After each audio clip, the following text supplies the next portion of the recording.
자, 잘 들립니까? 자, 오늘은 이제 8강, 여러분들 2주차의 마지막 수업입니다.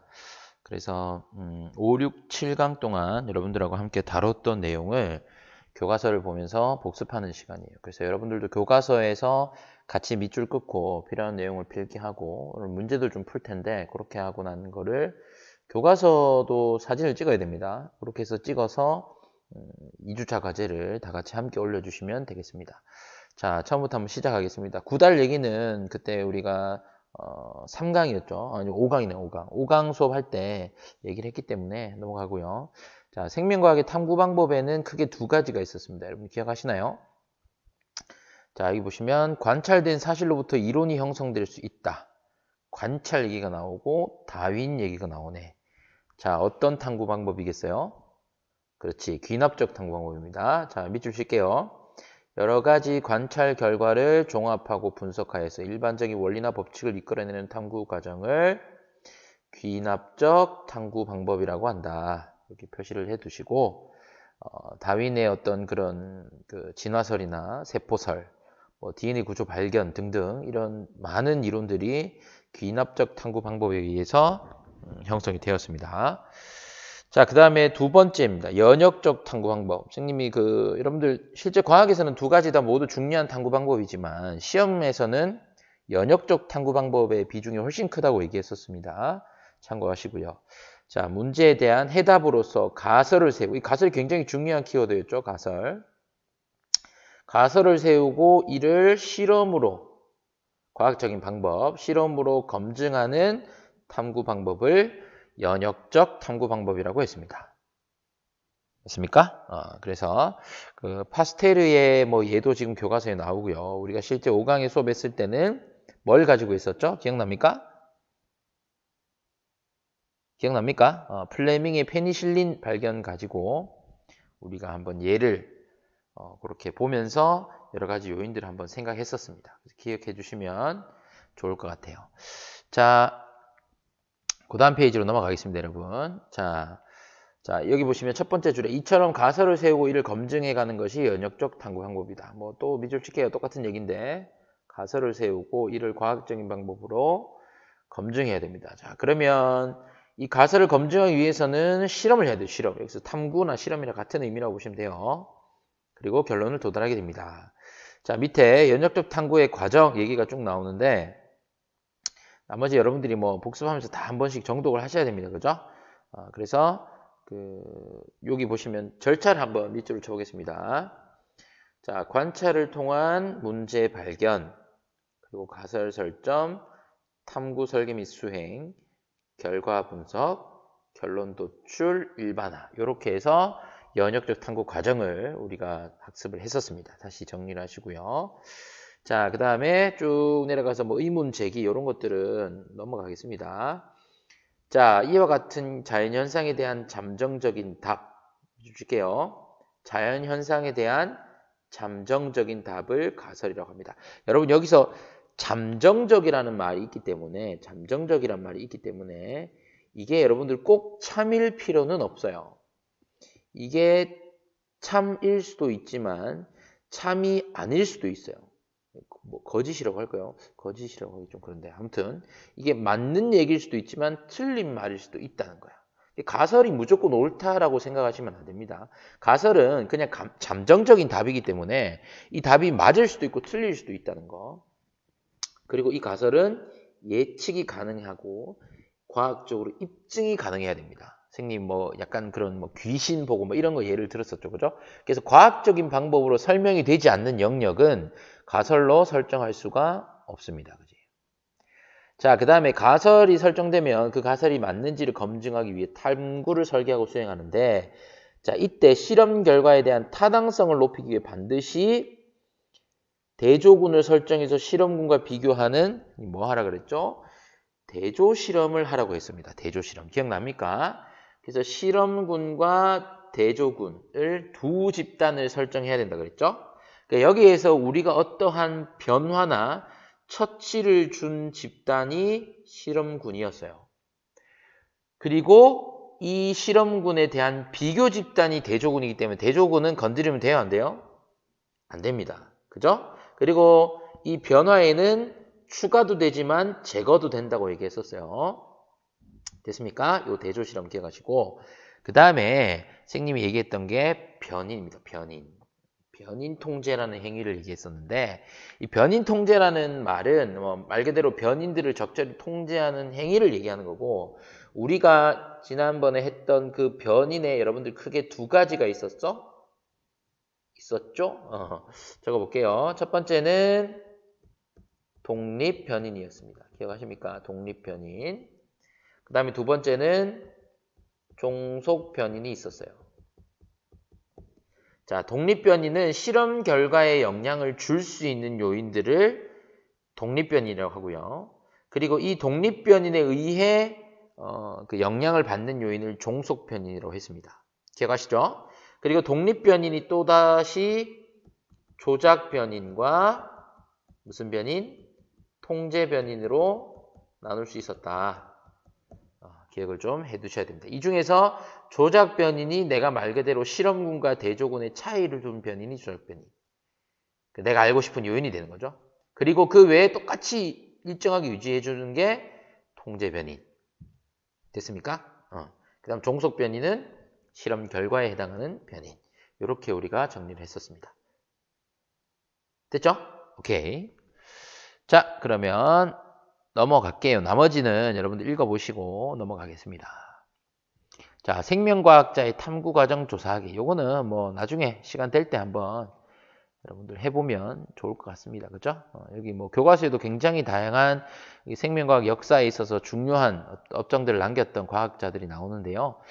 나중에 한번 검색을 해보고 찾아보는 것도 좋을 것 같습니다. 그죠? 자, 넘어가겠습니다, 여러분.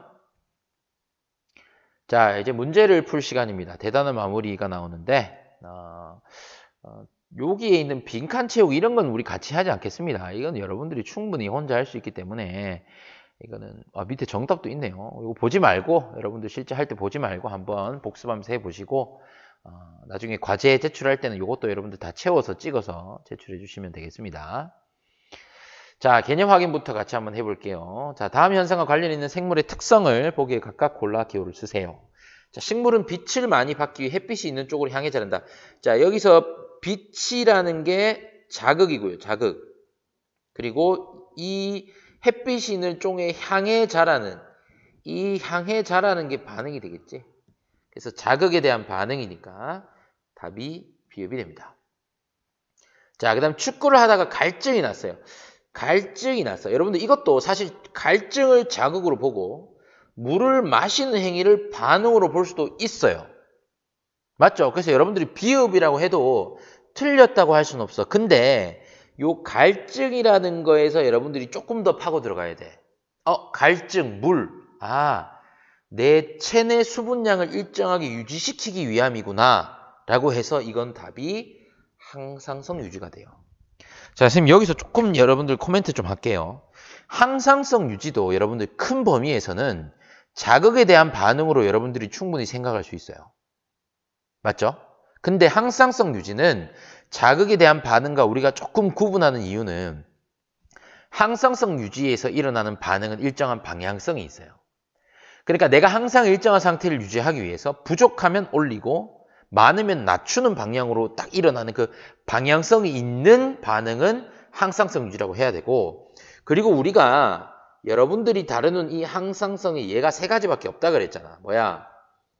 체온, 혈당량, 그리고 체내 수분량 이 세 가지 얘기가 나오면 얘들은 자극에 대한 반응이라고 하지 말고 항상성 유지로 대답하는 게 훨씬 더 정확하다. 요거를 좀 기억해 주시면 좋을 것 같아요. 자, 3번 가겠습니다. 뒷밭에 콩을 심으면 콩 나고 팥을 팍 난다. 자, 콩에서 콩이 나고 팥에서 팥이 나오는 게 이제 유전이죠, 유전. 콩이랑 팥도 여러분들 생물이잖아요. 생물이잖아요. 그치? 유전입니다. 목의 길이가 짧은 기린이 오랜 시간에 걸쳐 나왔다. 자, 이 오랜 시간에 걸쳤다는 것은 굉장히 많은 세대가 거듭돼 이제 일어나면서 자연 선택이 일어나고 종분화가 된 결과가 목의 길이가 그 집단이 길어졌다는 거지. 짧은 애가 맨날 이렇게 길게 뺀다고 길어지는 그런 게 아니에요. 선생님 포켓몬스터식 진화 아니라 그랬어. 그치? 그래서 얘가 적응과 진화. 그 다음 5번 배추 흰나비 아래서 애벌레가 나와서 자 애벌레가 번데기를 거쳐서 나비 오 커졌네. 뭐예요? 생장과 발생. 그렇지. 요렇게 여러분들이 정리를 하시면 되겠습니다. 자 밑으로 가요. 2번 갑니다. 생물이 변화하는 환경에 적응하기 위해 가지고 있는 특징. 변하는 환경에 적응하기 위해 가지고 있는 특징. 요거는 여러분들 조금 생각을 하셔야 되는데 환경에 적응한다는 거는 이제 진화적인 개념이 좀 포함되어 있습니다.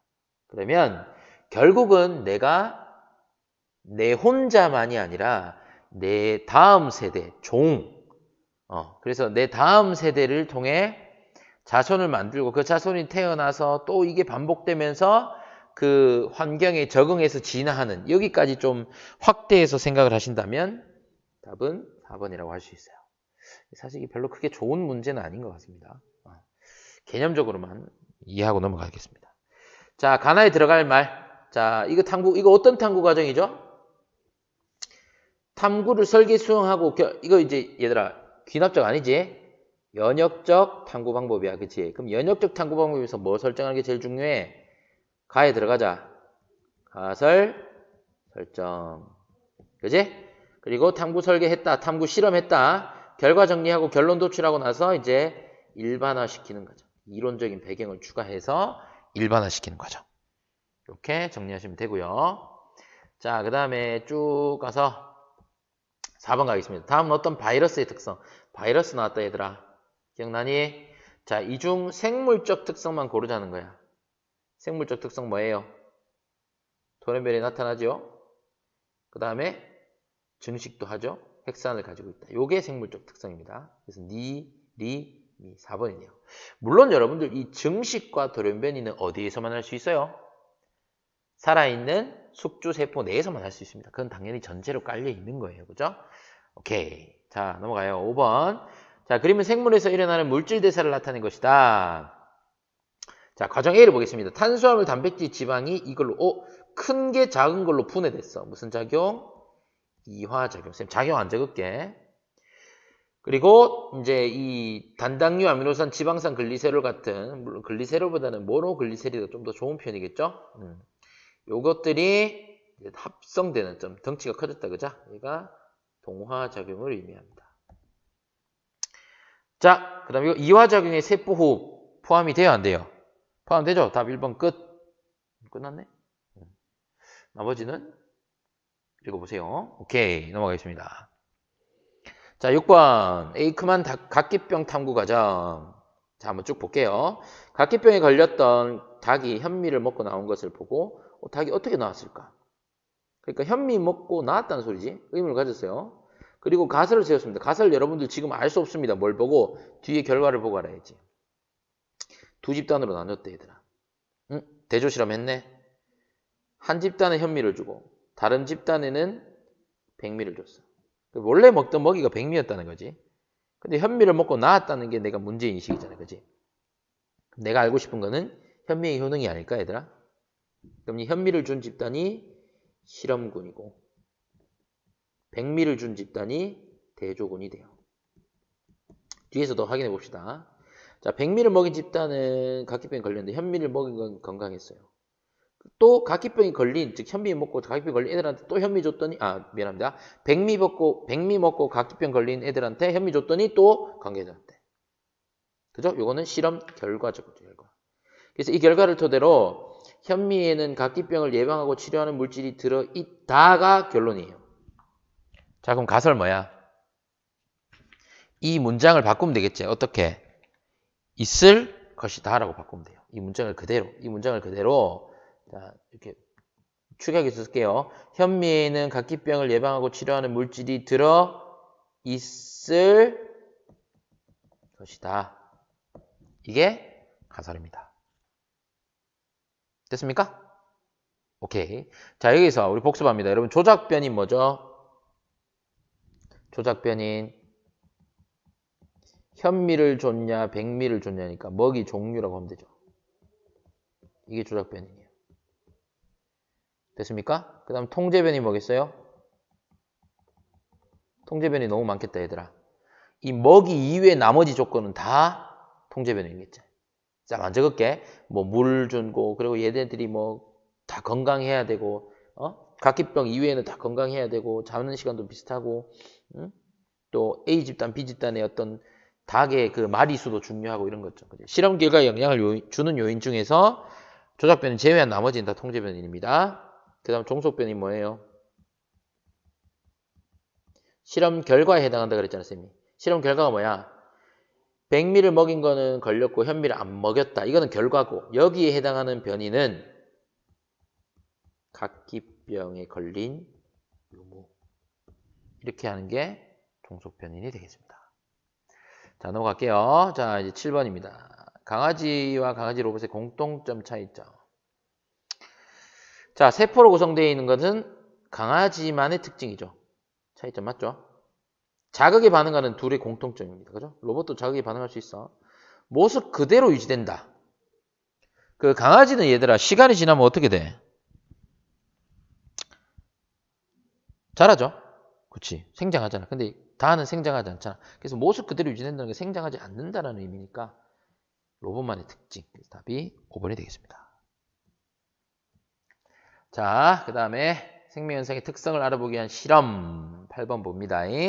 자, 병 A에는 증류수 효모를 넣고 병 B에는 포도당과 효모를 넣습니다. 그러니까 지금 다른 게 증류수와 포도당 수용이죠. 이게 조작 변인이야. 그지? 그 다음에 효모 넣고 온도 측정하고 석회수 넣고 뭐 효모 넣는 거나 석회수 이렇게 하는 거는 다 통제 변이 되겠죠. 2시간 후 온도를 측정했어요. 병 A보다 B에서 온도가 더 높았답니다. 그리고 나에서만 뿌옇게 해졌다는 건 CO2가 발생했다는 거지 얘들아. 맞니? 자, 이 실험을 통해 알 수 있는 생명현상의 특징. 뭐야 이거?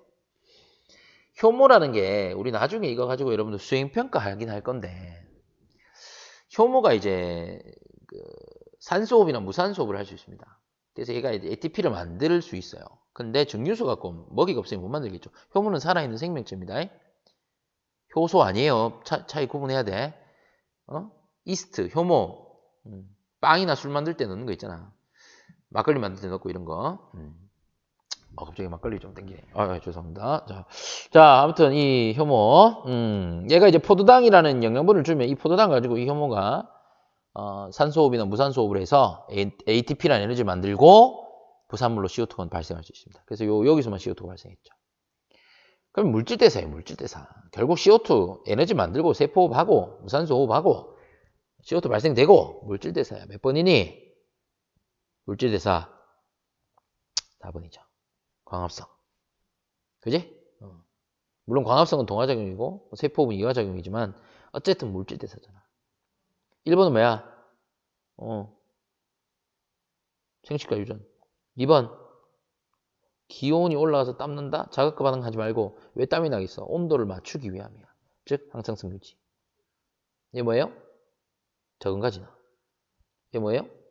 발생과 생장. 적지 않겠습니다. 자, 다음 페이지 넘어갑니다. 자, 이제 2단원의 6강 내용입니다. 오늘 강의가 좀 길어지겠네. 빨리빨리 하겠습니다, 여러분. 물질대사. 뭐 앞에서 했으니까. 쭉쭉쭉 넘어갑시다. 이런 거 여러분 좀 스킵할게요. 이거 여러분들 혼자 해보세요. 충분히 할 수 있으니까. 스킵하겠습니다. 자, ATP 얘기 좀 할게요.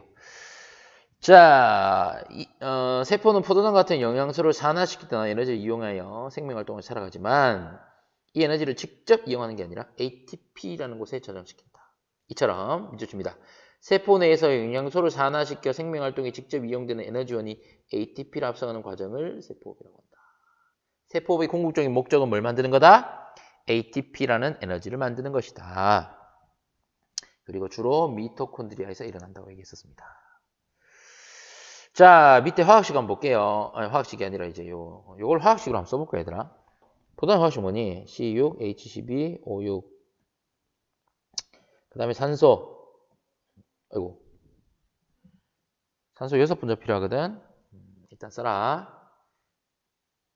그리고 6분자의 CO2 더하기 6H2. 그리고 에너지가 생기는데 이 에너지는 크게 두 가지. ATP라는 화학 에너지로 저장하지만 열 에너지로 빠져나가는 것도 있다. 이렇게 됐습니까? 뭐 여러분들 생원 수준에서 이런 화학 방식 써도 됩니다. 됐지요? 오케이. 결국 이 ATP를 얻는 게 목적입니다. 자, 여기 세포 얘기 나오네요.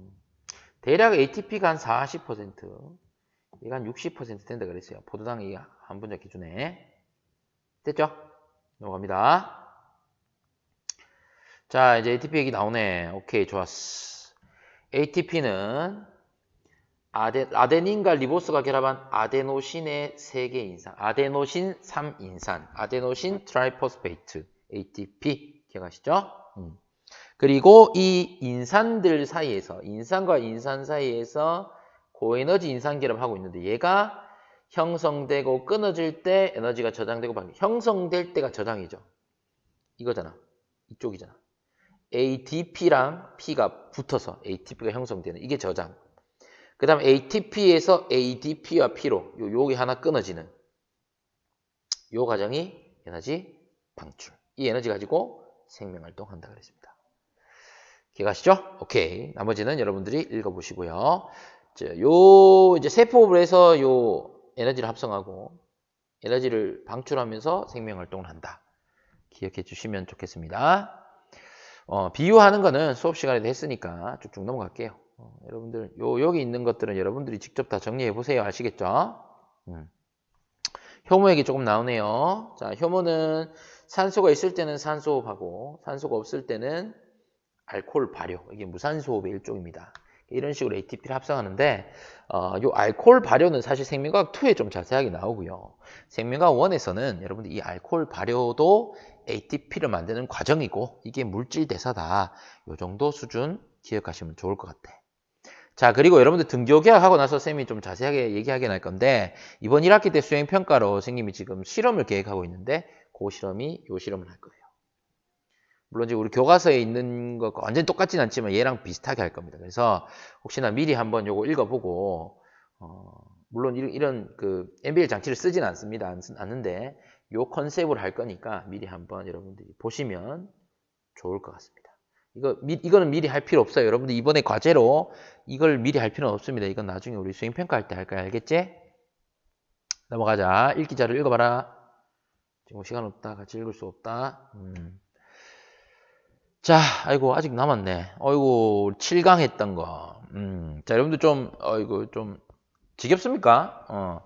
조금 이게 뭐 선생님 얼굴도 안 보이고 얼굴 안 보여서 더 좋아하는 친구가 있을지 모르겠지만 교과서를 보면서 이렇게 복습하는 게 조금 지겹고 지루할 수는 있는데 여러분들 앞에서 우리가 강의했던 거를 복습하는 선생님 왜 이렇게 복습을 잡았겠어? 일부러 이렇게 잡았어. 여러분들 교과서도 보고 복습하면서 또 한 번씩 더 코멘트 해주려고 한 거니까 여러분들 이 복습을 좀 등한시하지 말고 앞에서 했던 거니까 그냥 틀어놓고 딴짓 할란다. 그렇게 하고 있는 사람이 지금 혹시 있는지 모르겠다. 그러면 안 됩니다.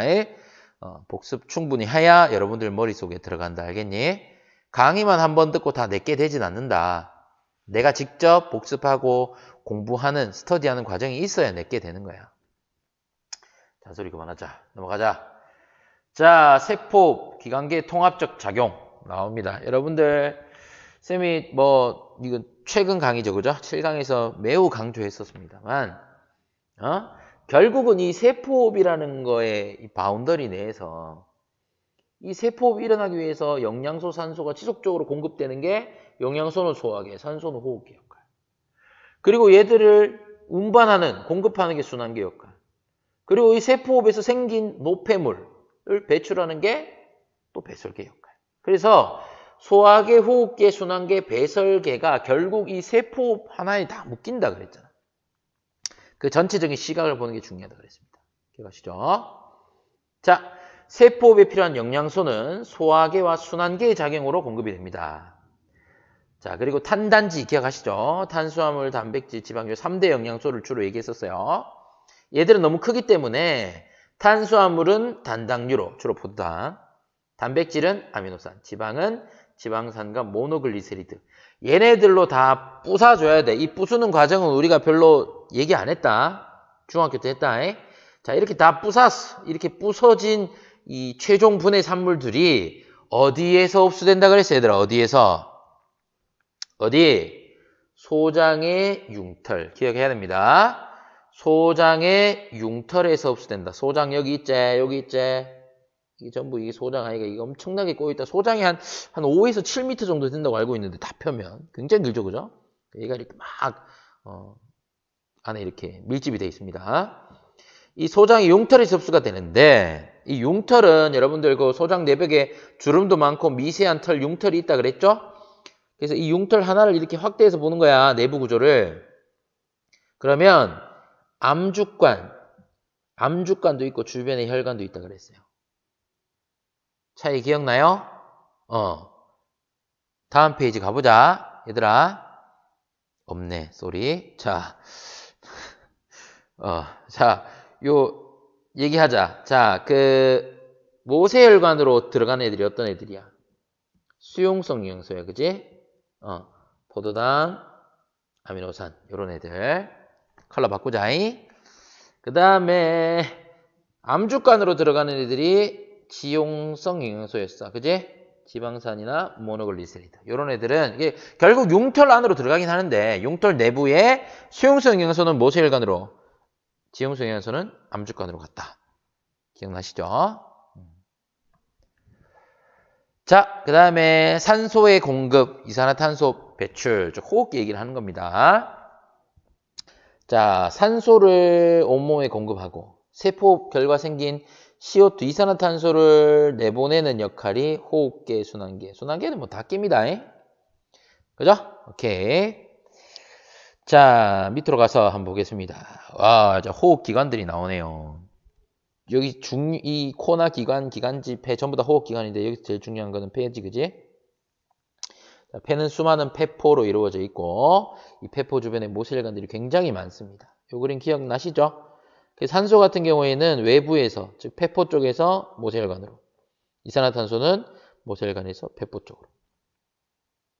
요 기체교환 기억하셔야 됩니다. 자, 그 다음에 여기 밑에 볼게요.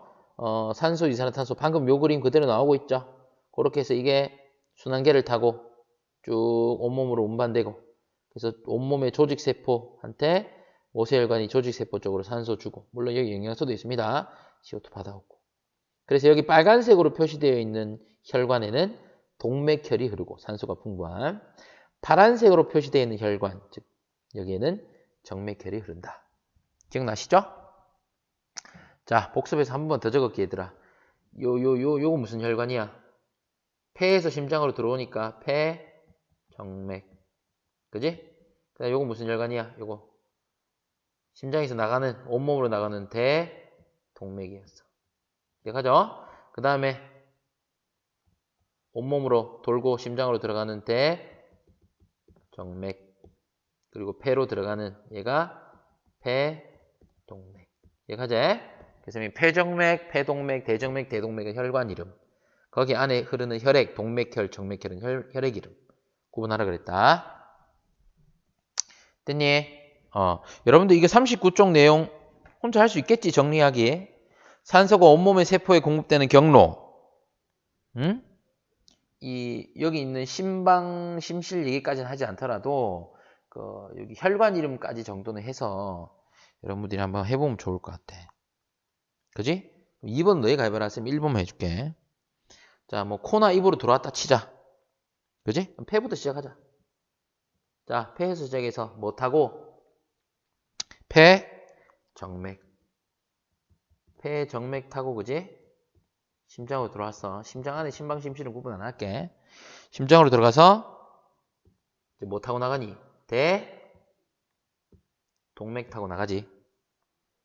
그래서 온몸의 세포에 이동하는 거야. 이산화탄소는 너희가 할 수 있겠지? 동맥혈, 정맥혈 어떤 차이인지 적을 수 있겠지? 폐포에서 기체교환이 일어나는 원리 요거. 이 기체들은 워낙 크기가 작아서 이거 적어줄게요. 분압 차이에 의한 확산으로 일어나요. 그러니까 이게 저절로 일어납니다. 에너지 쓰지 않아요. 여기 분압이라는 용어는 이제 기체, 혼합기체 속의 어떤 특정 기체의 부분 압력을 의미하는데, 그러니까 산소가 이 외부가 이 혈관 안쪽보다 분압이 높다는 뜻이에요. 이산화탄소 반대로 이 혈관 속이 배포 이 공간보다 더 높다는 거예요. 그래서 높은 데서 낮은 데로 이동하는 겁니다. 자, 넘어가겠습니다. 자, 그 다음에 이제 배설계 얘기 나오네요. 세포 결과 생긴 노폐물, 우리 뭐뭐 있었어요?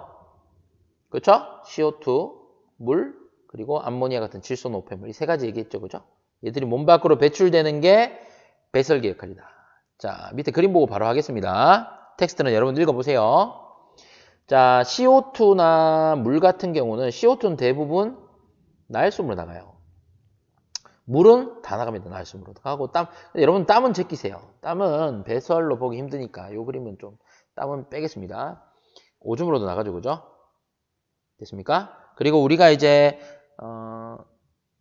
특별히 단백질 얘기했지. 단백질 같은 경우에는 CHON, 이 단백질의 N 때문에 암모니아 질소 노폐물 생기고 이게 간에서 요소로 합성이 되고 독성이 약해지는 거예요. 그 요소가 콩팥을 통해서 오줌으로 배출되는. 요거를 특별히 좀 기억하라 그랬다. 그지? 그래서 몸 속에 있는 노폐물은 대부분 오줌의 형태로 배설하고 뭐 CO2도 노폐물로 우리가 보니까 날숨으로 호흡기를 통해 나가는 것도 있다. 이것도 기억하시면 되겠습니다. 이 배설 기간은 선생님이 자세하게 하지 않았어요. 그래서 여러분들 그냥 참고하시고요. 배설계에서 가장 중요한 배설 기간은 콩팥입니다. 이 콩팥에서 뭐를 만들어요? 오줌을 만듭니다. 오줌을 생성하는 곳은 콩팥입니다. 방광이 아니에요. 알겠죠? 이 콩팥에서 오줌이 만들어지고 그 오줌이 오중간 타고 방광이 저장돼 있다가 요도를 타고 몸 밖으로 나간다.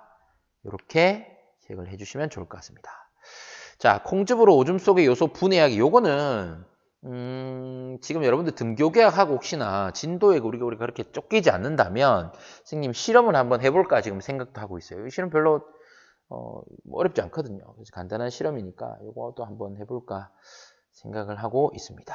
그래서 요거 탐구 활동은 지금 하지는 마시고요. 여러분들이 그냥 한번 읽어보기만 해도 좋을 것 같습니다. 그래서 요 밑에 콩즙 속에 유레이스 있고 이런 것들은 나중에 추후 우리가 실험하면서 한번 다루도록 할게요. 자, 넘어가세요. 자, 이제 마지막 기관계 통합적 작용이다. 그지? 여러분들 지금 이 텍스트 내용 있지? 이거를 너희가 그냥 안 보고 얘기할 수 있는 수준 됐으면 좋겠어. 이거 외우는 게 아니야. 그지? 세포호흡에 필요한 영양소, 산소 생각해봐. 영양소, 소화계와 순환계가 같이 유기적으로 작용해서 영양소를 분해하고 흡수해서 온몸에 뿌린다. 필요한 또 산소, 호흡계랑 순환계가 같이 일한다. 호흡계를 통해 얻은 산소를 순환계를 통해 온몸의 세포에 뿌린다. 그럼 그 세포가 주변의 모세혈관으로부터 조직세포가 영양소와 산소를 공급받아서 세포호흡을 해서 ATP를 만들어. 그게 목적이야. 근데 그때 이산화탄소나 물이나 질소 노폐물 같은 노폐물이 생기는 거지. 그래서 이걸 다시 이산화탄소는 주로 호흡계로, 그리고 물과 질소 노폐물은 주로 배설계를 통해 오줌의 형태로 배설된다. 그래서 소화계, 호흡계, 순환계, 배설계가 유기적으로 작용한다. 요거를 여러분들이 전체적으로 충분히 설명할 수 있을 수준으로 공부를 하시면 되겠습니다. 자, 모의 활동 이런 건 스킵하겠습니다. 됐죠? 자, 오케이. 여러분들 오늘 복습 좀 길었습니다. 2주차 5, 6, 7강에 대한 복습을 이번 8강에서 쭉 했는데요. 여러분들 2주차 이 내용들을 다 또 과제 수행하셔가지고 찍어서 리로스쿨에 올려주시고요. 그리고 지금 그 지난 월요일날 수업 들었던 A반은 아마 이번 2주차에 8강까지 다 못 듣습니다.